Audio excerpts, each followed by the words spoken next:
Ada saatnya dalam hidupmu, engkau ingin sendiri saja bersama angin, menceritakan seluruh rahasia, lalu meneteskan air mata.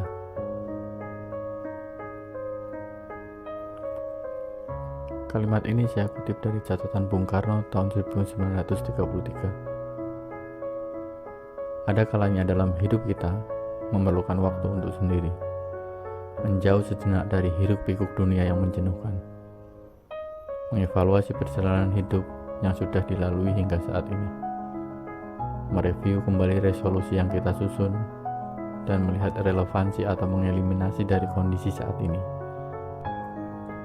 Karena terkadang manusia cenderung terkontaminasi oleh ribuan informasi yang dapat membiaskan diri dari tujuan hidup yang disusun. Dengan menyendiri, maka kalian akan lebih objektif, tajam dan jernih dalam menilai dan mengevaluasi diri. Di video kali ini, saya akan membahas tentang refleksi diri.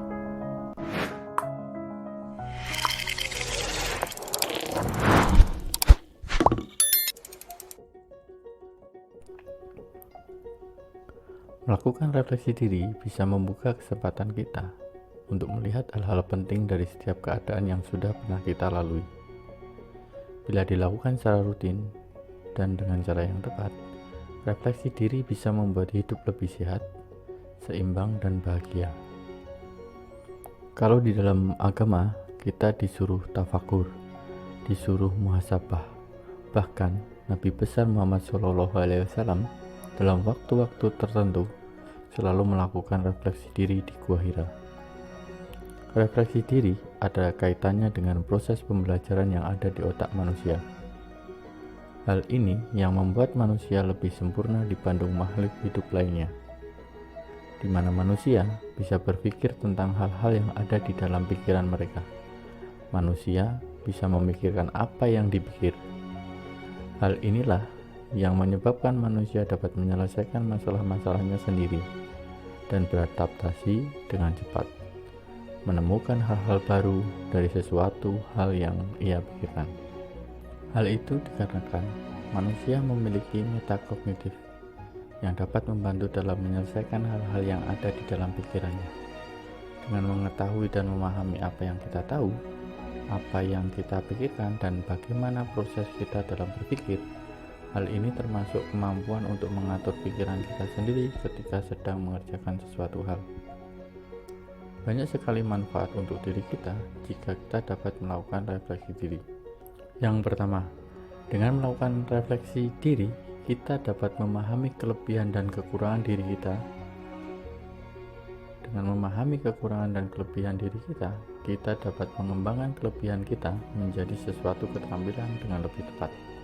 Sementara dengan mengetahui kekurangan kita, kita bisa mengetahui batasan-batasan diri kita dalam mengerjakan sesuatu. Yang kedua, menemukan pembelajaran berharga. Refleksi diri juga dapat membantu kita memperoleh perspektif baru dan hikmah dari hal-hal yang telah kita alami. Hal ini memungkinkan kita untuk bersikap optimis akan masa depan, karena kita telah mengetahui bahwa hal-hal terburuk di masa kini bisa kita jadikan pembelajaran untuk masa depan. Yang ketiga, menanggapi sesuatu dengan lebih bijak. Saat dihadapkan pada sesuatu keadaan atau masalah, kita kerap kali merespon keadaan tersebut tanpa berpikir panjang. Padahal, hal ini dapat menyebabkan timbulnya perkataan atau reaksi kurang baik yang mungkin akan kita sesali di kemudian hari. Refleksi diri bisa membuat kita lebih paham mengenai konsekuensi dari kata-kata dan perbuatan kita. Dengan begitu, kita bisa lebih mempertimbangkan tindakan terbaik yang bisa kita lakukan pada situasi-situasi tertentu. Lalu, bagaimana cara yang benar melakukan refleksi diri? Sebelum melakukan refleksi diri, kalian bisa mulai dengan menyusun beberapa pertanyaan-pertanyaan penting yang nantinya akan kalian jawab sendiri. Seperti yang pertama, apa ketakutan terbesar kalian? Bagaimana ketakutan tersebut mempengaruhi kehidupan kalian? Yang kedua, apa penyesalan terbesar kalian? Bagaimana cara kalian bisa lepas dari penyesalan tersebut?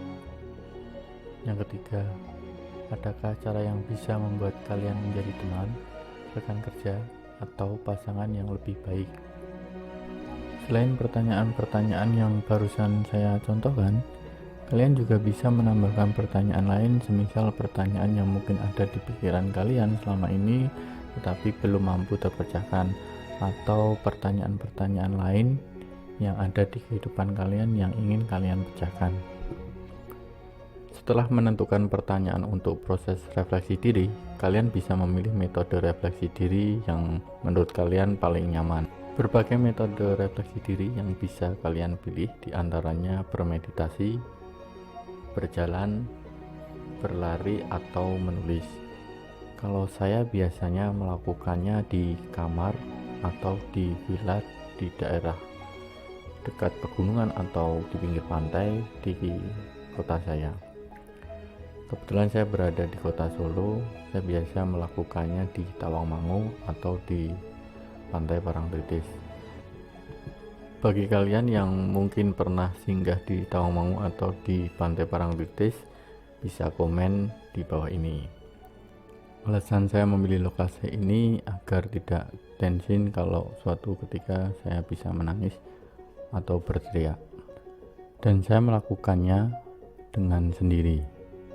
Akan tetapi jika masalah yang akan dievaluasi dianggap terlalu berat, saran saya kalian dapat melakukan refleksi diri di dalam kamar dengan tetap sendiri dan memberitahukan kepada keluarga kalian bahwa kalian sedang istirahat.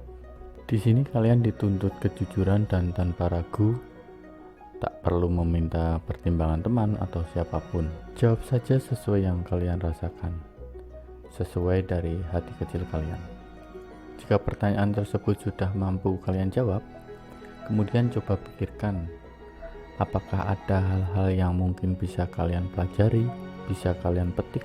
Bila ada, kalian bisa menerapkan pelajaran itu pada kehidupan sekarang. Selanjutnya, menetapkan jadwal.